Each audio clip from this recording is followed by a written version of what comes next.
La plupart des gens aiment lire ou entendre parler d'un mystère non résolu, principalement parce que nous aimons spéculer sur ce qui a pu se passer. Certaines de ces affaires sont tellement étranges qu'elles sont difficiles à croire. Et pourtant, elles sont avérées, ce qui les rend encore plus intrigantes.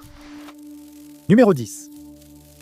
Chaque fois que nous voyons des rapports de lumières étranges dans le ciel, la plupart d'entre nous commencent à penser au phénomène OVNI, puisque la majorité des signalements impliquant de telles lumières sont généralement classés parmi les centaines de milliers de déclarations affirmant qu'un engin extraterrestre a été aperçu par un membre du public. Mais de nombreux autres mystères concernent des lumières inexpliquées, dont l'affaire des lumières d'Alaya. Ce mystère vieux de plusieurs siècles a d'abord été signalé par des pêcheurs du Bengale occidental, en Inde. Mais ces lumières sont encore parfois aperçues aujourd'hui et aucune explication définitive n'a jamais été trouvée. De nos jours, les pêcheurs qui passent beaucoup de temps dans les marais et les marécages de la région ont signalé des rencontres avec ce phénomène. Et avec le temps, les habitants de ces zones ont commencé à croire que ces lumières sont responsables des tragédies qui s'y sont produites. De nombreux témoins ont déclaré avoir d'abord aperçu une petite boule de lumière vacillante au loin. Et à mesure qu'ils s'en approchaient, toute la zone semblait être illuminée d'une étrange lueur hypnotique et ils ont commencé à se sentir envoûtés par elle. De nombreux pêcheurs ont ensuite été retrouvés confus, expliquant qu'après avoir vu les lumières, ils avaient perdu leur repère et se retrouvaient là où ils ne voulaient pas aller. La plupart des personnes qui ont vu les lumières d'Alaya les décrivent comme étant soit bleues, blanches ou jaunes, et elles ont souvent été prises pour des lanternes brûlant au loin. Étrangement, elles sont observées aussi bien au crépuscule que tard dans la nuit, mais jamais pendant la journée. Bien qu'elles soient principalement observées en Inde, elles ont également été aperçues de nombreuses fois au Bangladesh, au Royaume-Uni, où elles sont connues sous le nom de Will o' the Wisp, en Finlande, en Australie, ainsi qu'en Amérique du Nord et du Sud. En Finlande, on croit que lorsqu'une de ces lumières est aperçue, elle indique l'emplacement d'un trésor enterré, même si cela reste bien sûr une légende urbaine. En Amérique, beaucoup pensent qu'il s'agit des esprits des personnes mortes dans la région, mais la plupart des témoins ne peuvent expliquer ce qu'ils ont vu. Bien que toutes ces théories aient gagné en popularité au fil des années, surtout sur Internet, les scientifiques ont également tenté de trouver une explication plausible à ces observations. Et ils ont proposé quelques théories plausibles, bien que non prouvées. La théorie la plus souvent avancée est que les lumières se forment grâce au gaz des marais ou au méthane, puisque le méthane produit de la lumière lorsqu'il s'oxyde. D'autres pensent que les flammes sont créées par des gaz s'échappant sous les marais et que les lumières ne sont visibles que par faible luminosité en raison de la nature presque transparente de la flamme produite. Il existe aussi la théorie que les lumières résultent de la décomposition aérobie, lorsque la matière organique, comme la flore des marais, pourrit. Les plantes coulent au fond du marais, se couvrent de terre et se décomposent plus vite. Parfois, il en résulte un mélange de gaz contenant de la phosphine, ce qui expliquerait les couleurs signalées, car la lumière se produit lorsque le méthane se mélange à la phosphine, qui peut aussi s'enflammer spontanément. À ce jour, les lumières d'Alaya restent inexpliquées et des recherches supplémentaires sont nécessaires pour en comprendre la cause. Numéro 9. L'expression Broken Arrow est utilisée par l'armée américaine pour décrire un accident impliquant une arme nucléaire, comme des lancements accidentels, ou lorsqu'une de ces armes est perdue ou volée, ou encore dans une situation où une arme a été endommagée sans représenter de menace pour qui que ce soit. Ainsi, personne dans l'armée ne veut entendre cette expression. Mais en 1958, c'est exactement ce qui s'est produit lors d'un incident qui reste encore non résolu à ce jour. Le 5 février de cette année-là, un bombardier B-52 était piloté par le colonel Howard Richardson et a décollé de la base aérienne de Homestead, en Floride. Il jouait le rôle d'un avion ennemi chargé d'une bombe à l'azote lors de l'un des exercices militaires de l'armée de l'air. On lui a demandé de voler vers le nord jusqu'à la côte de Savannah, puis de revenir. À l'époque, la guerre froide faisait rage, et les États-Unis étaient convaincus que l'Union soviétique lancerait une attaque à un moment donné. On craignait l'usage d'armes nucléaires, donc les exercices préparaient les pilotes de l'armée de l'air américaine à cette éventualité.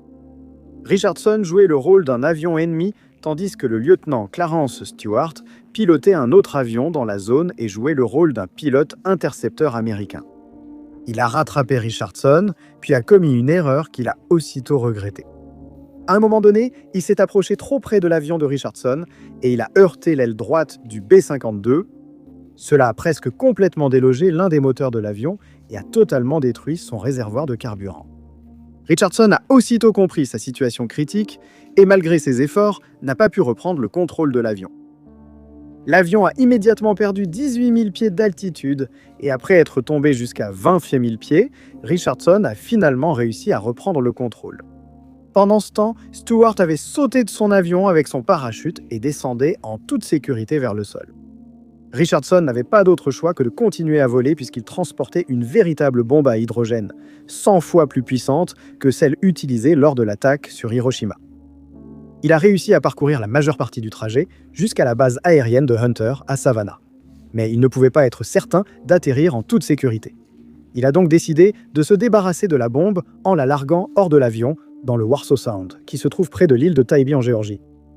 Comme l'eau est peu profonde dans la plupart du bras de mer, il pensait que la bombe serait retrouvée et récupérée sans trop de difficultés.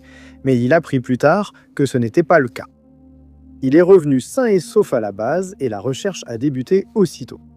La marine, la garde côtière et l'armée de l'air ont fouillé la zone où Richardson avait largué la bombe, mais elle était introuvable. Les plongeurs n'ont trouvé aucune trace de la bombe, même avec l'utilisation du sonar, et les câbles de dragage n'ont pas permis de la localiser non plus.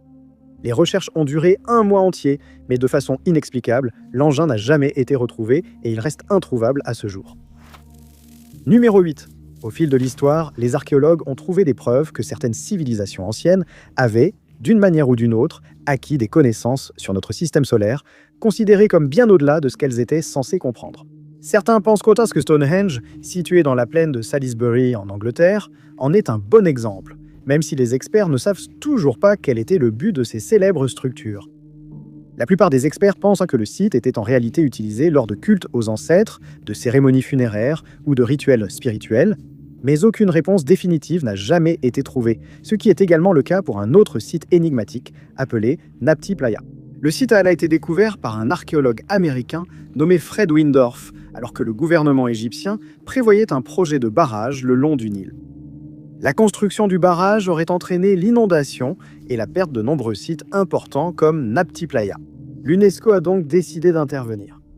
Ils ont financé le déplacement de structures importantes par le gouvernement. Pendant que tous se concentraient sur ces monuments, Windorf a lancé des fouilles ailleurs dans le Sahara. Lui et son guide bédouin sont tombés sur les mégalithes qui constituaient Nabti Playa. Au départ, ils pensaient que ces structures étaient naturelles et n'y accordaient pas d'importance. Mais en y regardant de plus près, ils se sont rendus compte qu'ils venaient de faire une découverte importante. Ce cercle de pierres étranges se trouve dans le désert nubien, à environ 1100 km des Grandes Pyramides. On pense qu'il a environ 7000 ans, ce qui en fait l'un des plus anciens cercles de pierres de ce type jamais découverts. Windorf a alors remarqué que les pierres semblaient parfaitement alignées avec les étoiles et il a fait appel à un expert en archéoastronomie. Il a découvert que certaines des pierres auraient été alignées avec Arcturus, Sirius et Alpha du Centaure il y a très longtemps et que d'autres semblaient s'aligner avec les étoiles de la constellation d'Orion. Les experts pensant qu'il était utilisé pour prédire les solstices d'été et d'hiver et qu'il a été construit par une tribu de nomades qui ont traversé la région à un moment donné. Certains experts estiment que Nabta Playa fut la première tentative humaine de prédire solstice et saison des moussons.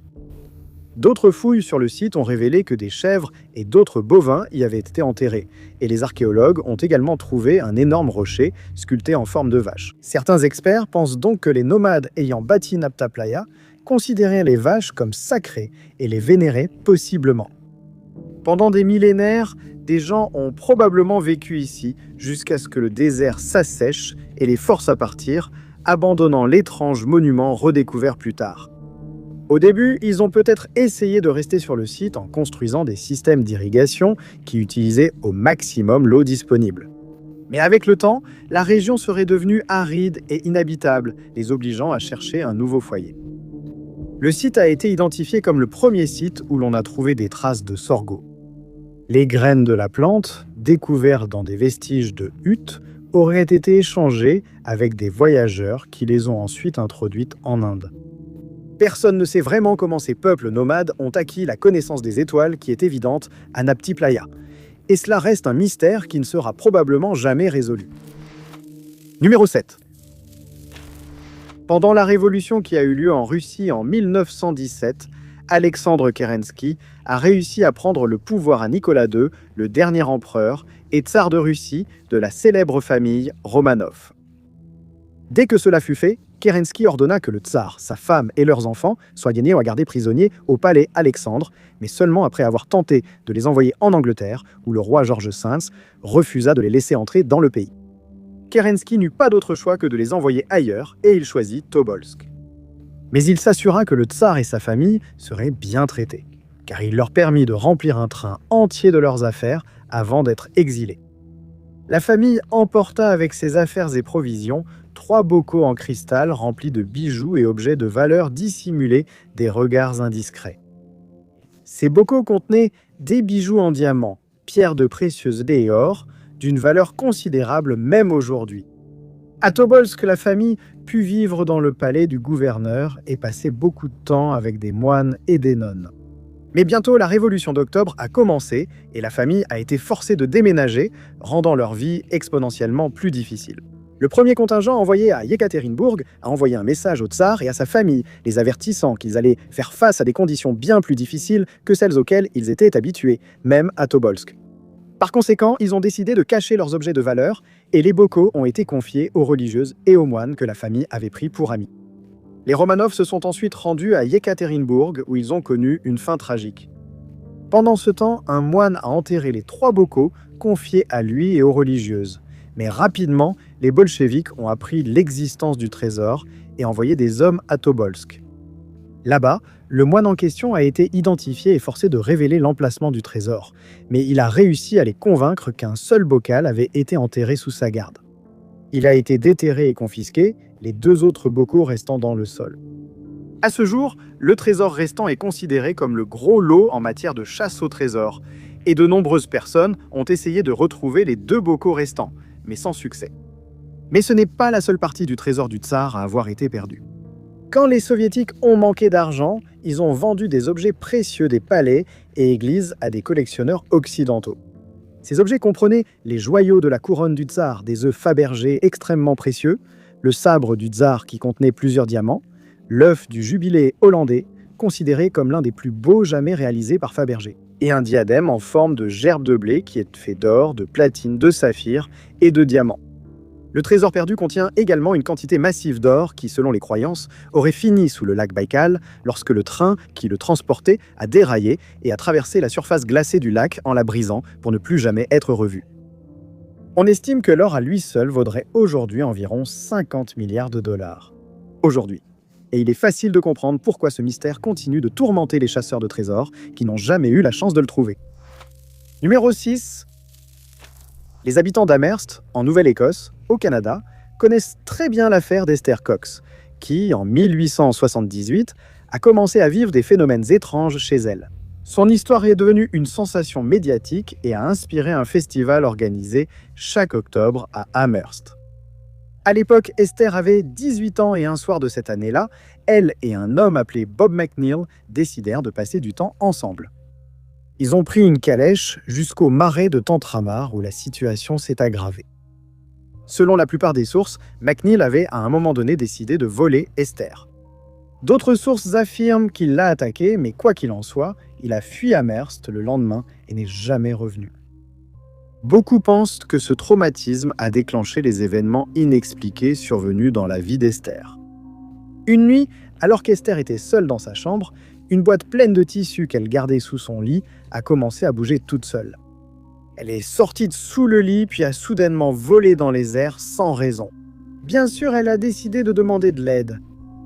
Les choses n'ont fait qu'empirer lorsqu'elle a eu une sorte de crise une nuit, ce qui a provoqué un gonflement de son corps, et elle a contacté des médecins et des prêtres. Ils diront plus tard avoir été témoins d'événements étranges, inexplicables. Des assiettes volaient en sol dans la cuisine.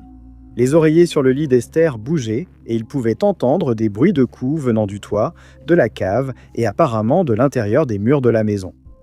Lorsque ces événements ont été rapportés dans les journaux locaux, les habitants de la région ont commencé à affluer chez Esther dans l'espoir d'apercevoir ces phénomènes. Un acteur nommé Walter Hubel a entendu parler des événements et il a décidé d'enquêter. Il croyait qu'il ne s'agissait de rien d'autre qu'un canular joué aux habitants de la ville par Esther, et il s'est donné pour mission de prouver qu'elle n'était qu'une imposteuse. Après avoir réalisé son erreur, il a cherché un moyen facile de gagner de l'argent. Avec Esther, il a voyagé dans le Nouveau-Brunswick, où elle était exhibée comme attraction foraine, ce qui a empiré son état d'esprit. Elle est rentrée chez elle sous surveillance médicale constante. Et au moins un médecin pensait qu'Esther simulait tout. Il pensait qu'une punition physique mettrait fin immédiatement aux événements étranges. Mais à l'intérieur de la maison, les choses n'ont fait qu'empirer. Le lit d'Esther tremblait, et elle a souvent raconté s'être réveillée en flottant au-dessus de son lit. Ensuite, de petits incendies ont éclaté dans la maison et des allumettes s'enflammaient sans personne à proximité. Des voix moqueuses, semblant venir de nulle part, ont été entendues, poussant Esther à quitter la maison un temps. Elle est allée loger chez des amis qui n'habitaient pas loin, mais très vite, les mêmes événements ont commencé à se produire chez eux. Des incendies ont commencé à se déclarer, des objets bougeaient tout seuls, et une nuit, la grange de la famille a brûlé. Esther a été arrêtée car on l'a soupçonnée d'avoir commis un incendie criminel, mais elle a rapidement été relâchée faute de preuves de sa culpabilité. Elle est finalement retournée chez elle, et environ 1 an après le début des phénomènes, ceux-ci ont commencé à disparaître.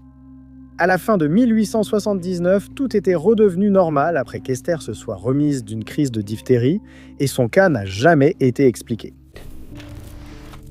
Numéro 5. Le mystère du trésor de la mine. Sublé a commencé avec le général Alou Wallace, qui a été gouverneur du territoire du Nouveau-Mexique de 1878 à 1881. Le président Hayes lui avait demandé d'aller à Santa Fe pour prendre possession du territoire après la guerre du comté de Lincoln. Pendant son séjour, il affirma avoir trouvé un document à l'intérieur du palais de Santa Fe qui parlait d'un itinéraire menant à une mine qu'une tribu amérindienne avait montrée à un groupe d'Espagnols au XVIIe siècle.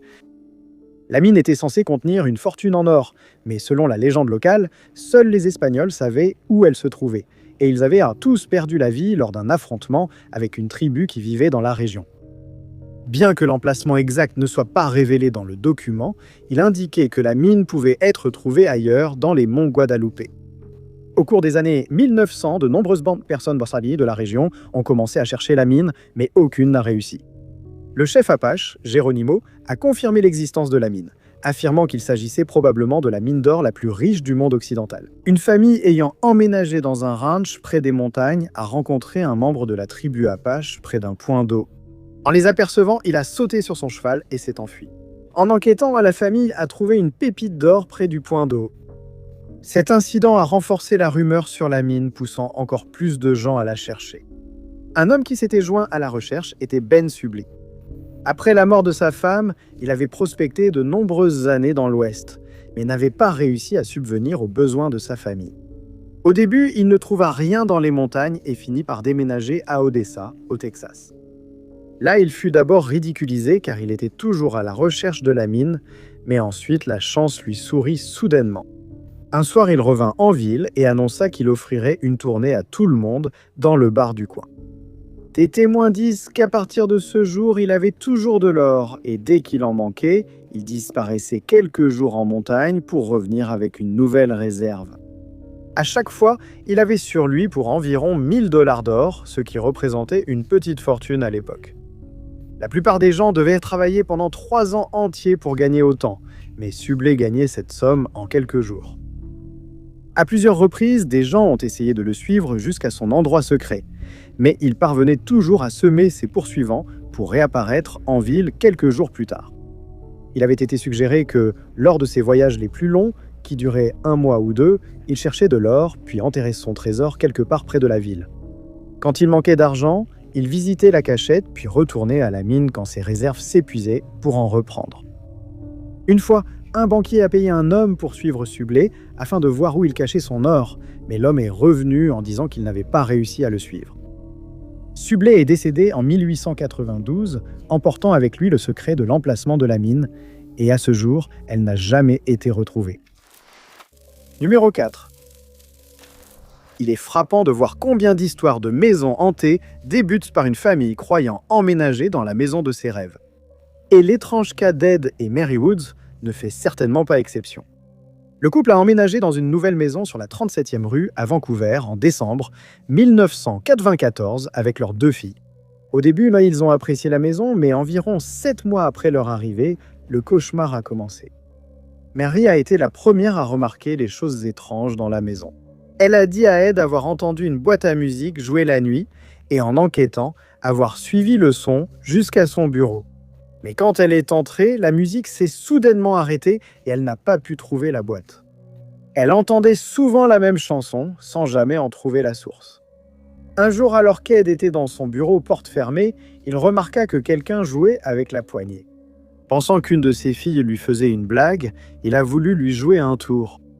Il s'est approché silencieusement de la porte et l'a soudainement ouverte, s'attendant à voir sa fille effrayée derrière.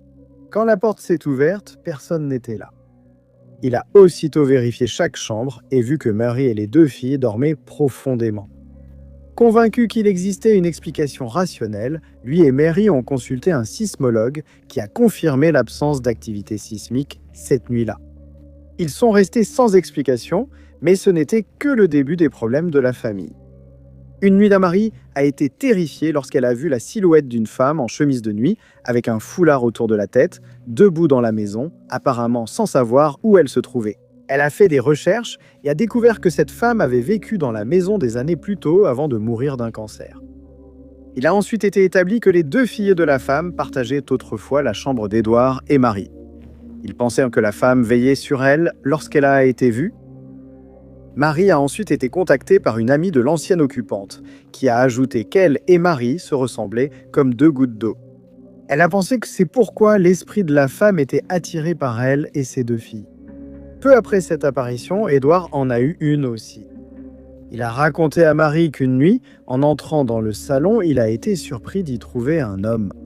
Il l'a décrit vêtu comme un flambeur des bateaux à aubes avec une grosse moustache. Edith est resté figé sur place et il a remarqué que la silhouette ne bougeait pas du tout. Finalement, l'homme s'est estompé, comme s'il n'avait jamais été là. Une fois, Mary et l'une de ses filles regardèrent la télévision quand elle a entendu sa fille rire et elle a levé les yeux pour voir pourquoi. À sa grande surprise, sa fille dormait profondément et elle comprit que le bruit venait d'ailleurs. Suite à cela, elle et Edward voyaient souvent une petite fille courir dans la maison et ils ont déclaré qu'elle se mettait à rire dès qu'on la remarquait. L'un des événements récurrents les plus terrifiants que la famille a vécu se produisait chaque fois que l'un d'eux prenait une douche.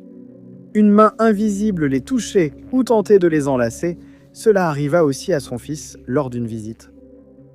Ces événements étaient suivis de des meubles qui se déplaçaient tout seuls et des objets qui flottaient dans les airs sans explication.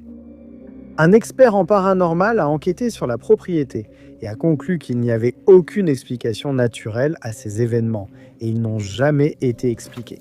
Numéro 3. Lorsqu'il s'agit de forger des épées, tout forgeron compétent confirmera que plus la teneur en carbone de l'acier utilisé est élevée, plus l'arme sera solide une fois trempée. Aujourd'hui, cet acier est courant et la majorité des épées de qualité sont faites de matériaux à haute teneur en carbone. Mais à l'époque où les Vikings explorèrent le monde, l'acier au carbone était difficile, voire impossible à obtenir, ce qui rend le mystère des épées Ulfberht si déroutant. Des dizaines de ces épées ont été retrouvées par des archéologues en Europe au fil des ans, mais les experts ne sont pas plus près de résoudre le mystère de leur fabrication. L'acier utilisé pour forger les lames est d'une qualité excellente, ce qui n'aurait pas dû être possible à l'époque. Chacune de ces armes porte la marque Ulfberht, accompagnée de 2 croix. Bien que de nombreuses contrefaçons existent, un expert distingue facilement l'authentique de l'imitation. Pendant un certain temps, on pensait que ces armes avaient été forgées quelque part en Asie ou au Moyen-Orient, mais la composition de l'acier suggère qu'il provient plutôt d'Europe centrale. Les épées ont été datées d'environ 800 à 1000 après Jésus-Christ, à peu près à la même époque où l'acier de Damas était produit au Moyen-Orient. Bien que ces 2 types d'acier soient riches en carbone, on pense que leurs fabricants respectifs n'ont jamais échangé d'informations, ni même ne se sont rencontrés. Comparées aux autres lames fabriquées à la même époque, les épées Ulfberht ont une teneur en carbone environ 3 fois supérieure à la moyenne. Elles sont également beaucoup plus légères que les épées ordinaires de cette époque et auraient donné à quiconque un avantage certain au combat, à condition d'être suffisamment entraîné pour les manier correctement. De plus, l'absence de laitier ou d'impuretés dans les épées Ulfberht a laissé les historiens perplexes. On pensait que les méthodes pour éliminer le laitier de l'acier étaient apparues à la révolution industrielle. Mais les Vikings ont maîtrisé cette compétence des siècles plus tôt. À un moment donné, un expert forgeron appelé Richard Führer a décidé de forger l'une de ces lames avec des machines et des techniques modernes. Et il déclarera plus tard que c'était la lame la plus compliquée qu'il ait jamais créée. Il a été suggéré que les forgerons vikings étaient aussi des alchimistes, car ils ont réussi à incorporer des matériaux riches en carbone dans l'acier de ces épées. Quelque chose qui aurait dû être impossible à l'époque, puisque la forge utilisée aurait dû être chauffée à au moins 3000 degrés Fahrenheit. Une fois les matériaux forgés ensemble, au niveau moléculaire, des nanotubes de carbure se formaient, rendant les épées plus solides que toutes les autres de l'époque, grâce au carbone qui avait été introduit. Il est maintenant certain que l'acier utilisé pour fabriquer les épées Ulfberht ne provenait pas de l'Est, puisqu'on a découvert qu'il contenait du manganèse, et que les gardes étaient faites de fer contenant de l'arsenic. On pense qu'elles venaient d'ailleurs en Europe. Il a été suggéré que ces forges étaient situées dans la région du Taunus en Allemagne. Et on sait que les moines qui vivaient dans cette région à l'époque fabriquaient aussi des lames. Mais leurs archives ne font aucune mention des épées Ulfberht, et le mystère de leur fabrication reste non résolu. Numéro 2. Aujourd'hui, nous ne pensons même pas aux ampoules avant de devoir en remplacer une, et elles font partie de notre quotidien. Mais il y a 2000 ans, une telle invention n'avait jamais traversé l'esprit de qui que ce soit, ou du moins c'est ce que l'on pensait, jusqu'à la découverte de la fresque de Dendera. Le complexe de Dendera est situé à environ 65 km de Luxor, en Égypte, et il reste l'un des sanctuaires égyptiens anciens les mieux préservés jamais découverts. Son temple a été construit pendant les périodes ptolémaïques et romaines en l'honneur de Hathor, la déesse de la fertilité, de la maternité, de la joie, de la musique et de la beauté. Sous ce temple, les archéologues ont découvert 3 bas-reliefs en pierre, dont l'un contient l'image de quelque chose que personne n'a jamais réussi à expliquer. L'image ressemble de façon frappante à une ampoule électrique moderne, ou du moins à une version précoce de celle-ci, ce qui a laissé les historiens perplexes. Dans l'ampoule apparaît un serpent descendant vers une fleur de lotus, placée là où serait la douille d'une ampoule moderne. Elle contient également la représentation d'un petit fil sur lequel le dieu de l'air est agenouillé. Les figures de serpents sont reliées à un pilier djed à 2 bras, qui se trouve à côté de l'ampoule, et la fresque contient également l'image d'un babouin brandissant 2 lames. Certains experts pensant que les serpents représentent le filament de l'ampoule et que le pilier servait d'isolant. Quant au babouin, on pense qu'il remplit la même fonction que les panneaux d'avertissement modernes, avertissant toute personne voyant la fresque qu'elle pourrait être gravement blessée, ou pire, si elle touchait ou utilisait l'appareil sans précaution. On pense aussi que cette fresque n'a pas seulement été créée dans le temple, mais que des préparatifs spécifiques ont précédé sa sculpture. Le reste du bâtiment est fait de grès, mais un grand bloc de calcaire a été spécialement installé avant que la fresque n'y soit sculptée. Ce qui amène les archéologues et les experts à penser que l'ampoule avait une certaine connotation religieuse. Sur le pilier djed, qui servait à représenter la stabilité, l'endurance et la résurrection du dieu Osiris, les chercheurs ont trouvé des inscriptions signifiant endurance et stabilité. Bien que la signification de ces mots soit connue, l'origine de la colonne reste un mystère. Bien que la spéculation selon laquelle les anciens Égyptiens utilisaient des ampoules il y a des milliers d'années semble improbable, de nombreux experts ont suggéré que leurs prêtres avaient l'habitude de réaliser certains rituels au cours desquels ils étaient capables de produire de la lumière. Beaucoup d'historiens estiment que la fresque ne devait pas représenter une ampoule, mais d'autres jugent les ressemblances trop précises pour être fortuites. Ils suggèrent que les anciens Égyptiens ont, d'une manière ou d'une autre, découvert le secret de la lumière artificielle et que ce savoir a fini par se perdre avec le temps. Numéro 1. La vie d'un gardien de phare au début des années 1900 était très différente d'aujourd'hui, surtout lorsque le phare était situé au large, comme c'était le cas pour le phare d'Eilinmore, situé sur les îles Flannan en Écosse. À cette époque, le phare était occupé par 3 gardiens à la fois. Ils se rendaient sur l'île par roulement pour 6 semaines, puis étaient remplacés et profitaient de 2 semaines de repos avant de revenir pour une nouvelle période de travail. Le mystère d'Eileen Moore a commencé le 26 décembre 1900 lorsque le capitaine James Harvey et son équipage se sont rendus sur l'île avec le gardien de phare remplaçant nommé Joseph Moore. Il devait le déposer en récupérant un des 3 gardiens ayant fini son service. Avant de partir, Harvey commençait déjà à se sentir mal à l'aise. De loin, le phare semblait complètement abandonné et il ne voyait personne les attendre sur le rivage de l'île comme c'était habituellement le cas. À leur arrivée, Harvey a klaxonné pour alerter le gardien, mais personne n'est venu les accueillir. Il a demandé à Moore de ramer jusqu'à l'île et de lui dire ce qu'il y trouverait. Une fois qu'il a atteint la terre ferme, il a dû gravir un long escalier en pierre pour arriver à la base du phare, ce qu'il avait déjà fait à plusieurs reprises auparavant. Mais il dira que cette fois, les choses paraissaient différentes. Dès qu'il a commencé à monter les marches, il a été envahi par une sensation d'angoisse, et lorsqu'il est arrivé au bâtiment, il a été surpris de trouver la porte déverrouillée. Il est entré dans le hall d'entrée et a immédiatement remarqué que les cirés des 3 gardiens du phare manquaient à leur place habituelle. Dans la cuisine, il a trouvé une chaise renversée et un repas à moitié entamé. On aurait dit que quelqu'un dînait, mais s'est levé brusquement pour une raison inconnue, renversant la chaise. Il fut aussi surpris de voir que l'horloge de la cuisine ne marchait plus, ce qui était étrange car les gardiens devaient s'y fier pour savoir depuis combien de temps ils étaient là. Le reste du phare fut fouillé, mais aucune trace des 3 hommes ne fut trouvée. Moore en fit part à Harvey, qui ordonna alors que toute l'île soit fouillée. Son équipage fouilla chaque recoin de l'île, mais ne trouva aucune trace des hommes disparus. Harvey signala aussitôt l'incident au siège du Northern Lighthouse Board par télégramme, déclarant que les 3 gardiens étaient portés disparus depuis environ 2 semaines. Il ajouta qu'ils avaient sans doute été emportés par une tempête loin de l'île pour ne jamais revenir, ou qu'un accident était survenu en sécurisant une grue près des falaises. Il ordonna à 3 hommes, dont Moore, de rester sur l'île et de maintenir la lumière allumée jusqu'à ce que Robert Muirhead, le chef du Northern Lighthouse Board, puisse se rendre sur l'île. Il connaissait les 3 hommes, les ayant recrutés lui-même. Il trouva un journal de bord relatant des vents exceptionnellement violents sur l'île. Il ajoutait que le chef gardien était inhabituellement silencieux et que son assistant avait pleuré. Rien de tout cela n'a jamais été expliqué et le mystère d'Eileen Moore n'a jamais été résolu. Merci beaucoup d'avoir regardé. Si vous avez aimé cette vidéo, n'oubliez pas d'appuyer sur le bouton j'aime. Abonnez-vous et activez la cloche pour ne rien manquer de nos prochaines vidéos. Je suis Top 5 Unknowns et on se retrouve dans la prochaine vidéo.